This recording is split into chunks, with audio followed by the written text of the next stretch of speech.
How'd you feel? Yeah, Arcadia is always such a great race, and coming into it, I knew there'd be great weather, great competition.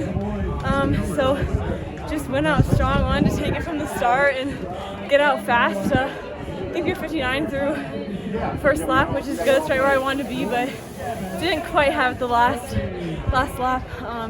Was wanting to be a little quicker, but you know, a win's a win today. And you look so strong. I mean, you led the entire thing. How confident were you going into this race and what's training was like leading up to today? Yeah, I know there's some 206s in the race, and they ran at some 800-meter race out here and ran really well, and so I knew that they would be there for the first lap, and then I just had to bank on my second lap, specifically the third 200 speed to get there. I know I was like 130 at the 200 to go, so my last 200 was really slow, so I'm gonna have to improve on that, but for the first race I'm happy with it. And what does racing at a meet as big as the Arcadia Invitational mean to you? Yeah, I mean, it's just such an awesome opportunity. I think, you know, as runners we sometimes put a lot of pressure on ourselves on the biggest scene to, you know, perform well, and I think being as a senior and racing at Arcadia 3 times in a row, you kind of just have to realize how much of an opportunity this is and just really appreciate the moment and not get too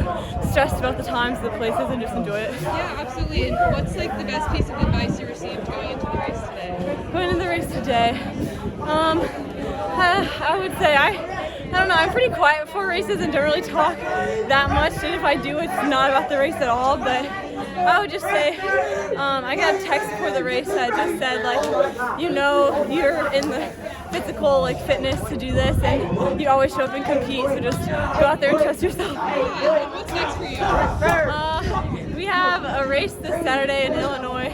It's just like a team meet, and I think I'm running the 400, so hopefully can get that time down a little bit. Amazing. Thank you so much for your time. Congrats on such a Thank you. race. Thank you. Ali, Thank you. two-time champion. I mean, how does that mean? Not many people can say they've won this meet 2 times. What does that mean?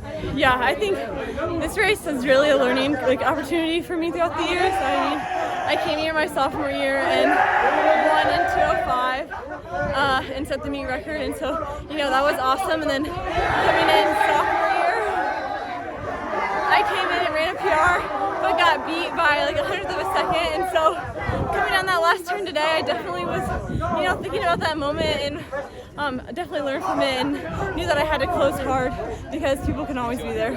Trying to hear what you're saying, but there's a lot going Yeah, on. I know. Obviously, like last year, I know you finished second, I believe, in this race. What did you kind of just take away going into this one, which is the mindset is like, this is my race. I own this race. Right. I think, yeah, coming down the last final stretch in the 800 is definitely the hardest because it is such a short race. So you might think you're really close to the line, but you still have a good chunk of the race that you have to stay focused for. And last year just kind of fell apart for it and let someone pass me right at the end. And so coming in today, definitely wanted to make sure I was closing hard and making sure not to leave anything left. Well, like you said, you were at 130 with 200 to go. Yeah. I mean, and like you said, not necessarily the best closing speed, but you were able to still 205. I mean, it's pretty good. So. Yeah.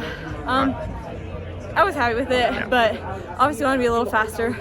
But yeah, just the effort and knowing like my 600 split, I was happy with it. Awesome. Appreciate your time, Ali. Thank you.